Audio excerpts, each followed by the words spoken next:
Baiklah, langsung saja kita akan pahami terlebih dahulu apa itu barisan geometri. Oke. Nah, barisan geometri juga merupakan bagian dari pola bilangan. Namun, di sini yang menjadi kuncinya, kata kuncinya adalah rasio. Rasio antar sukunya adalah sama. Kalau di barisan aritmatika itu selisihnya yang sama, tapi kalau di geometri itu rasionya yang sama. Oke. Nah, kalau bicara tentang rasio itu erat kaitannya dengan pola perkalian dan pembagian. Nah, rasio diperoleh dari pembagian suatu suku dengan suku sebelumnya. Kalau selisih itu pengurangan, kalau rasio itu adalah pembagian suatu suku dengan suku sebelumnya. Oke, kita lihat beberapa contoh berikut. Kita lihat apakah barisan ini merupakan barisan geometri. Kita tinjau ya. Yang pertama, ini adalah barisan 3, 6, 12, 24. Kita lihat, kita ambil bilangan 6. 6 dibagikan dengan suku sebelumnya, berarti dibagikan dengan 3. Maka rasionya adalah 2. Lanjut lagi dari 6 ke 12. Berarti ini cari rasionya 12 dibagikan dengan 6 ya. Maka tetap 2. Ini juga tetap 2 karena rasionya sama atau konstan, maka bisa kita katakan barisan ini adalah barisan geometri. Oke, kita lanjut lagi. Nah, antara suku kalau dibagikan ini suatu suku dengan suku sebelumnya ya yang dibagikan, maka 100 dibagikan dengan 1000. Oke, jawabannya iya, 1/10 ya. Lanjut lagi, ini juga 10 dibagi 100 tetap 1/10, maka bisa kita pastikan barisan ini adalah barisan geometri. Kita lanjut. Nah, sama seperti barisan aritmatika, pada geometri ini kita juga akan menggunakan istilah berikut. Suku pertama. Nah, tapi ada satu yang beda. Di sini rasio yang kita pakai, bukan selisih ya. Nah, rasio diperoleh dari pembagian suatu suku dengan suku sebelumnya. Atau nanti simbolnya itu adalah R, singkatan dari rasio. Oke, ini sama saja, kita akan menggunakan UN juga nanti di sini. Baik, kita masuk ke dalam contoh berikut. Perhatikan barisannya 2, 4, 8, 16. Nah, kita tentukan dulu unsur-unsurnya. Yang pertama A-nya 2. Lalu R-nya. Kalau di barisan geometri berarti kita menggunakan R ya, bukan B lagi. B itu pada barisan aritmatika. R-nya adalah 2, itu diperoleh dari ambil satu bilangan, misalkan 8. 8 dikurangkan dengan suku sebelumnya, berarti 4 ya. 8 dibagi 4, maka hasilnya 2. Oke. Lalu, nah boleh juga 4 bagi 2 sama dengan 2 ya. Nah, kalau ditanya U4, suku keempatnya berapa? Tinggal kita hitung saja kan dari bilangan pertama, U4 sama dengan 16. Ini masih gampang, masih terlihat pada barisannya. Oke, kita lanjut ke soal berikut. Perhatikan barisannya, kita tentukan A-nya adalah 81, A itu adalah bilangan pertamanya, terus rasio 1/3. Nah, kita lihat rasio itu diperoleh dari pembagian suatu suku dengan suku sebelumnya. Kita ambil saja angka yang sederhana. Misalkan kita ambil 3. 3 kita bagikan dengan suku sebelumnya, berarti 3 dibagi 9. 3 dibagi 9 sama-sama dibagi 3, maka hasilnya 1/3 gitu ya. Nanti berapapun angka yang kalian ambil dibagikan dengan angka sebelumnya atau suku sebelumnya, maka tetap akan menghasilkan 1/3. Itu adalah ciri-ciri geometri, rasionya konstan. Oke. Terus, nah kalau ditanya U3 berarti bilangan pada urutan yang ketiga adalah 9. ya. Nah, kalau ini masih gampang ya. U3 berarti kita masih bisa melihat pada barisannya. Bagaimana kalau misalkan ditanya U10 atau U9 gitu. Jadi kita perlu rumus. Nah, ini dia ya. Sama seperti aritmatika sebelumnya, ada rumus. Nah, pada barisan geometri juga ada rumusnya untuk menentukan UN. UN sama dengan A dikali R dipangkatkan N dikurang 1. Langsung kita ke contoh. Tentukan suku ke-10 dari pola berikut ini. Nah, ada pola seperti ini. Tadi itu kan ditanyanya masih sampai U3, bisa langsung terlihat. Nah, kalau ditanya U10, boleh sebenarnya kita jabarkan satu persatu, tapi akan memakan waktu yang lama.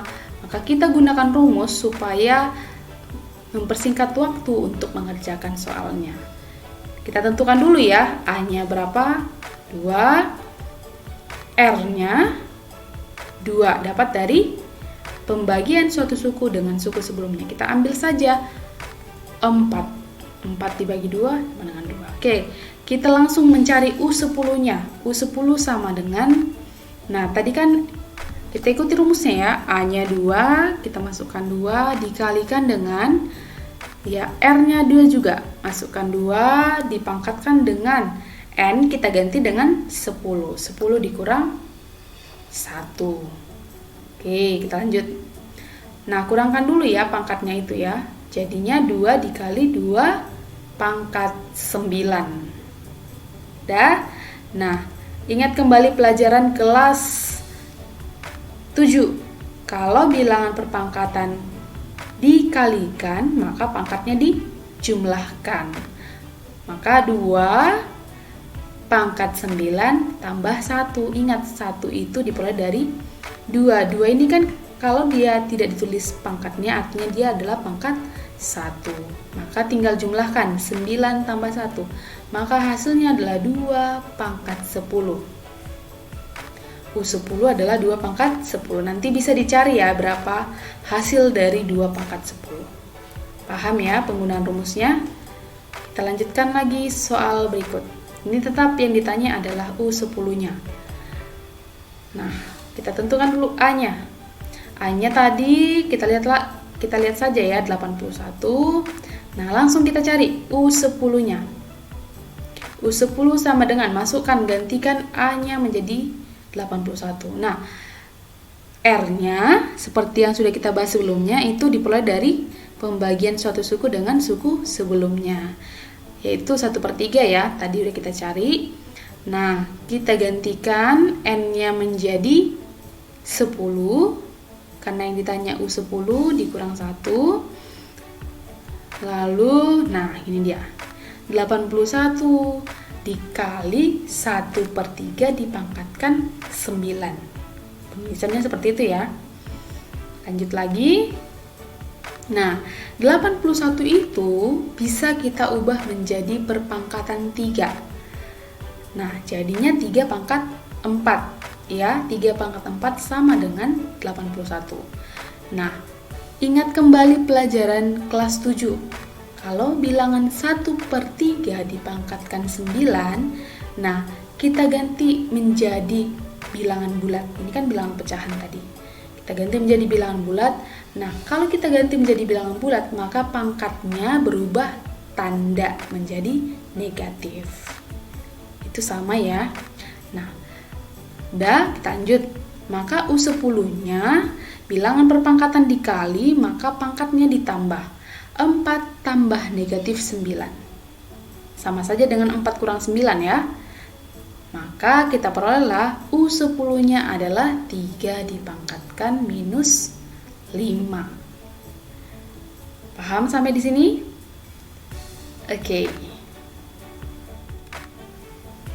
Baik, selanjutnya itu kita masuk ke deret geometri. Nah, untuk deret geometri ini tidak jauh berbeda dengan deret aritmatika. Sama saja ya, yaitu penjumlahan dari seluruh suku pada barisan geometri. Itu saja. Bedanya cuma di barisannya saja. Kalau deret berarti penjumlahan, ingat kata kuncinya. Sama saja ya, jika misalkan ada barisan, itu yang di sebelah kiri, maka bentuk deretnya di sebelah kanan. Oke, nah kita ambil contoh, kalau misalkan deretnya yang ditanya adalah S3. S3 berarti penjumlahan suku dari suku pertama sampai suku ketiga. Itu ya maksudnya S3. Tinggal dijumlahkan saja, 3 tambah 6 tambah 12. Maka hasilnya adalah ya 21. Lanjut lagi. S4. Kalau S4 berarti penjumlahan suku dari suku pertama sampai suku keempat. Jumlahkan saja. Ini masih gampang ya karena masih 4 suku yang dijumlahkan. Nah, hasilnya 340. Bagaimana kalau misalkan yang ditanya adalah S10, S15? Maka kita perlu rumus supaya kita bisa mempersingkat waktu untuk mengerjakan soalnya. Kita lihat ini rumusnya ya. Sn sama dengan A dikali R pangkat N dikurang 1 per R dikurang 1. Wow, ribet ya. Kita lihat. Pelan-pelan saja ya. Nah, ada 2 rumusnya. Yang pertama dan yang kedua. Coba sama-sama perhatikan perbedaannya di mana. Oke, untuk rumus yang pertama itu kita gunakan ketika R-nya, ketika rasionya itu lebih dari 1. Ketika rasionya lebih dari 1. Nah, rumus yang kedua kita pakai ketika R-nya di antara 0 dan 1. Artinya, untuk rumus yang kedua ini kita gunakan pada saat R-nya pecahan. Bisa? Nah, kita lihat contoh berikut. 1 tambah 2 tambah 4 tambah 8 ditambahkan sampai 256. Berapa hasilnya? Kita lihat. Tentukan dulu. A-nya berapa? A-nya 1. Yang pastinya R-nya 2. 2 diperoleh dari ambil satu angka, misalkan 4, bagikan dengan suku sebelumnya. Maka 2 ya hasilnya. Oke. Nah, UN itu ingat kembali apa itu UN? UN adalah suku yang paling terakhir, yaitu 256. Yang ditanya SN-nya, jumlah semuanya, semua bilangannya. Nah, kalau kalian perhatikan UN-nya 256, kita tidak tahu kalau 256 ini adalah suku keberapa. Karena kan ada titik-titik di situ, menandakan bilangannya berlanjut sampai 256. Maka kita perlu mencari N-nya atau urutan keberapa bilangan 256 itu. Oke. Nah, ini tadi ya, UN-nya 256. Maka kita menggunakan rumus UN dulu untuk mencari N-nya. Ingat, rumus UN adalah A dikali R pangkat N dikurang 1 itu sama dengan 256. Nah, masukkan apa yang diketahui. A-nya sama dengan 1, R-nya 2, N-nya biarkan saja karena akan itu yang akan dicari, dikurang 1 sama dengan 256. Nah, untuk mendapatkan N-nya berapa, 256 ini harus kita ubah dulu menjadi perpangkatan 2. Karena di sebelah kiri kan itu perpangkatan 2. Jadi harus kita samakan. Maka kita peroleh bentuk seperti berikut ini. 2 pangkat N dikurang 1 itu sama dengan 2 pangkat N per 2. Nanti cari tahu ya kenapa bisa seperti itu. Sama dengan 2 pangkat 8. Ini 2 pangkat 8 ini itu kalau dikalikan, dijabarkan, hasilnya sama dengan 256. Maka kita peroleh 2 pangkat N-nya sama dengan 2 pangkat 9. 2 pangkat 9 ini diperoleh dari 2 pangkat 8 dikalikan 2. Bisa ya? Maka kalau bentuknya sudah seperti ini, sama-sama bentuk perpangkatan dan bilangan pokoknya 2, bisa kita peroleh N-nya sama dengan Oke, maka 256 ini itu adalah bilangan atau suku ke-9.